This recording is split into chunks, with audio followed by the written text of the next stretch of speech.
Bismillahirrahmanirrahim. Assalamualaikum warahmatullahi wabarakatuh. Alhamdulillah wa syukurillah wala haula wala quwata illa billah. Asyhadu an la ilaha illallah wa asyhadu anna Muhammadan abduhu wa rasuluh alladzi la nabiyya wala rasula ba'da. Semoga pemirsa semua dalam keadaan sehat walafiat serta lancar dalam segala urusannya, serta dilapangkan hati dan rizkinya agar dapat melaksanakan segala tugas-tugas baik sebagai hamba Allah maupun khalifatullah. Pemirsa yang dirahmati Allah Subhanahu wa taala, pembahasan kita kali ini masih melanjutkan tentang yang berkenaan dengan tindak lanjut syahadat. Sebagaimana yang telah kami sampaikan pada pembahasan-pembahasan sebelumnya, bahwa yang pertama, tindak lanjut syahadat adalah mengilmui Islam. Dan yang kedua, tindak lanjut setelah kita bersyahadat adalah meyakini Islam. Dan yang ketiga, tindak lanjut setelah kita bersyahadat adalah mengamalkan Islam. Namun sebelum memasuki pembahasan tentang lanjutan atau tindak lanjut syahadat yang ketiga, kami mohon bantuannya kepada pemirsa semuanya untuk sama-sama membangun channel Peradaban ini dengan memberikan subscribe-nya serta like, share, dan komennya. Dan jangan lupa untuk tetap menyalakan tombol loncengnya agar tidak ketinggalan pembahasan-pembahasan dan update dari channel Peradaban ini. Pemirsa yang dirahmati Allah Subhanahu wa taala, sebagaimana dicontohkan para sahabat Nabi yang telah kami sampaikan pada pembahasan terdahulu, Islam bukanlah agama kebatinan yang cukup hanya diyakini dalam hati saja. Namun Islam juga bukan agama lisan yang cukup hanya diucapkan dalam ucapan saja. Islam adalah agama amal yang dilandasi oleh suatu keyakinan yang utuh. Syahadat adalah sumber kekuatan yang dahsyat. Ia merupakan letupan yang menyemburkan berbagai energi. Karenanya tidak cukup sebatas pernyataan saja, ia harus melahirkan amal nyata. Ia pun bukan sembarang kerja, tidak asal beramal di lapangan. Selain serius bekerja, harus tampak pula nilai tambahnya. Harusnya terasa kalau kekuatan yang mendorongnya adalah iman. Karenanya dituntut untuk mengadakan terobosan-terobosan yang menakjubkan, minimal melampaui ukuran biasa. Program kerja yang dimunculkannya tidak sekedar muncul lantas hilang dari peredaran. Kelangsungannya tidak terputus-putus, tapi berkesinambungan dari satu tahap ke tahap berikutnya, dan satu masa ke masa berikutnya, dan dari satu generasi ke generasi yang berikutnya, sehingga terlihat kalau kekuatan yang memotorinya tidak kunjung habis. Itulah kekuatan iman. Ada dana atau tidak, tetap harus jalan. Ada fasilitas atau tidak, tetap harus gerak, apapun dan bagaimanapun bentuknya. Bila iman betul-betul sudah memasuk ke dalam hati, akan terasa sulit untuk diam. Meskipun hanya beberapa saat, dia yang kerasukan iman punya kepedulian yang cukup besar. Ia akan sibuk mengurusi orang-orang di sekitarnya. Baginya, apa saja yang ada di sekitarnya menarik perhatiannya. Yang baik akan didukung, dilestarikan, dan ditingkatkan.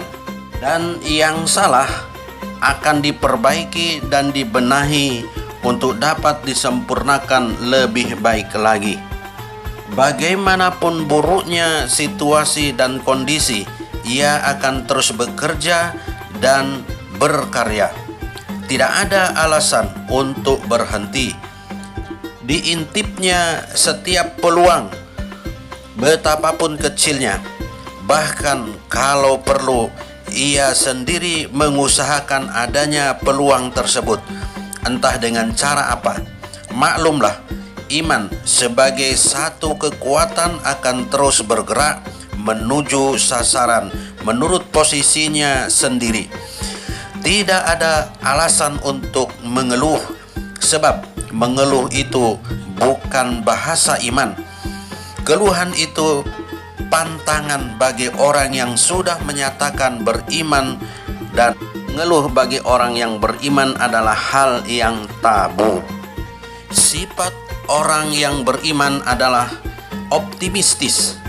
Dalam kondisi yang sejelek apapun, ia tetap punya harapan, sebab wujud iman adalah keyakinan akan keberadaan Allah Subhanahu wa Ta'ala yang Maha Kuasa, yang Maha Pemurah, yang Maha Tahu segalanya.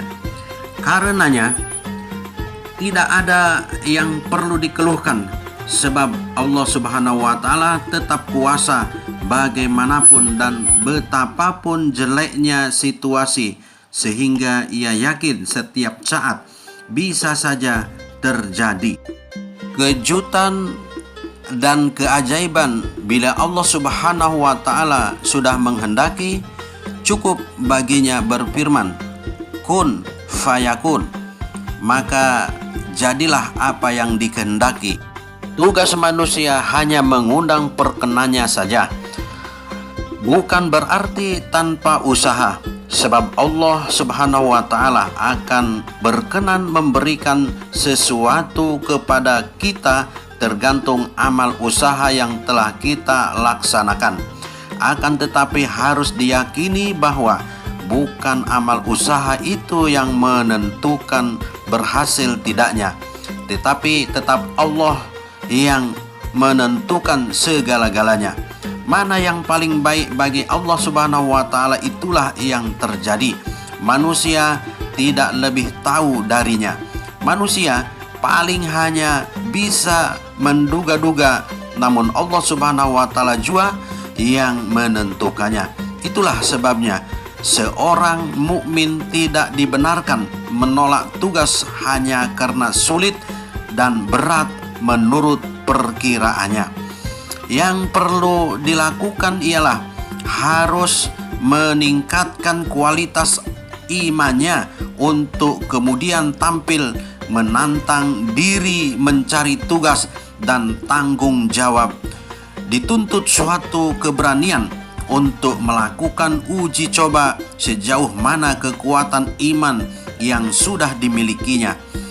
Kita harus berani mengukur sejauh mana iman kita dapat memberi daya dukung dalam melakukan terobosan dan kejutan. Kalau perlu, pekerjaan yang dikatakan orang mustahil dapat diselesaikan, kita jadikan tantangan untuk mewujudkannya bila hal itu akan mendatangkan kemaslahatan bagi umat dan misi perjuangan itu sendiri. Justru pekerjaan-pekerjaan menantang itulah yang akan dapat mengantarkan kita merasakan nikmatnya iman melalui bantuan Allah Subhanahu wa Ta'ala lewat ijabah doa yang kita panjatkan, keterlibatan bantuan Allah berupa malaikatnya serta makhluk-makhluk Allah yang menjadi tentaranya dalam rangka memberikan bantuan terhadap program kegiatan orang-orang yang beriman. Itulah sebabnya kerja dan karya iman tidak mungkin tanggung-tanggung. Ia selalu menggetar, mengundang perubahan besar masyarakat lingkungan sekitarnya. Semua orang pasti merasakan kehadirannya, sebab ia membawa gelombang dan badai perubahan yang dahsyat. Tinggal bagaimana memodifikasi arusnya sehingga dapat dirasakan orang membawa rahmat. Atas dasar itulah sehingga Rasulullah SAW membuat vonis dengan sabdanya, barang siapa yang tidak mementingkan nasib umat kaum muslimin, maka mereka bukanlah golonganku. Keputusan tersebut memang sangat wajar, sebab bagaimana mungkin bisa dilakukan sebagai umatnya, sebagai orang yang beriman, kalau tidak punya kepedulian terhadap sesamanya. Apa dasarnya mengaku sebagai kaum muslimin kalau tidak ada bedanya dengan kaum kafirin? Sifat dasar dan karakter asli orang yang beriman itu adalah punya kepedulian sosial atau sensitif dengan nasib sesamanya.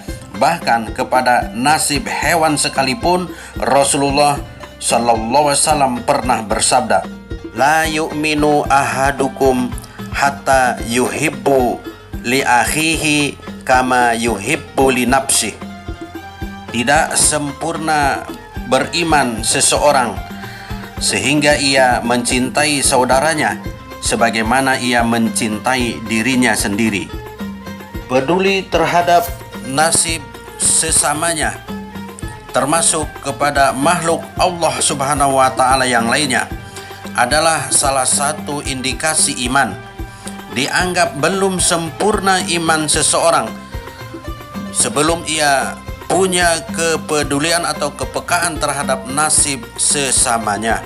Sebagai orang yang beriman, terpikul di pundaknya amanat kekhalifahan.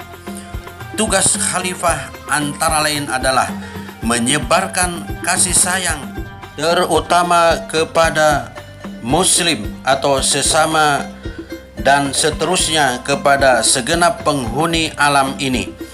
Itulah tugas yang harus diemban oleh seorang khalifah sebagai perpanjangan tangan Allah Subhanahu wa Ta'ala di muka bumi. Merupakan pengkhianatan besar orang yang mengaku memikul amanat kekhalifahan sementara tanggung jawab sosial tidak diembannya. Jelas suatu kebohongan yang nyata. Orang yang mengaku memperjuangkan Islam namun kasih sayang tidak dipunyainya. Bila berbuat bukan menggunakan kekuatan Allah Subhanahu wa Ta'ala, melainkan kekuatan yang dibisikkan syaitan sebagai aksi penipuan. Kekuatan itu sifatnya semu, sama sekali tidak bisa diharapkan. Di sini manusia sering tertipu. Pada diri orang yang bersyahadat yang benar timbul dorongan dari dalam untuk tampil dengan kepeloporannya, mengambil inisiatif, memprakarsai hal-hal yang diperlukan oleh masyarakatnya. Hambatan dan rintangan yang menghadang dalam bayangan tidak terlalu banyak mempengaruhi sikap dan pendiriannya. Bagi mereka, semua akan mudah diselesaikan nanti di lapangan. Yang penting memulai saja dulu, bertekad harus sampai selesai. Adapun bagaimana jadinya itu urusan belakang. Artinya keputusannya di tangan Allah Subhanahu wa Ta'ala. Prinsipnya berbuatlah sebanyak mungkin. Jangan ada waktu berlalu tanpa ada karya. Sebab dengan demikian berarti kekuatan iman tersalurkan dengan baik dan termanfaatkan secara maksimal. Kalau kekuatan iman ini tidak segera dimanfaatkan, dikhawatirkan akan mencair dan menguap, sehingga lama-lama bisa kehilangan kemampuan dan kepercayaan diri. Apalagi Bila syaitan sudah berhasil masuk menggoda dengan berbagai macam tipu daya dan propaganda dan muslihatnya, maka habislah iman kita. Wallahu a'lamu bishawab. Assalamualaikum warahmatullahi wabarakatuh.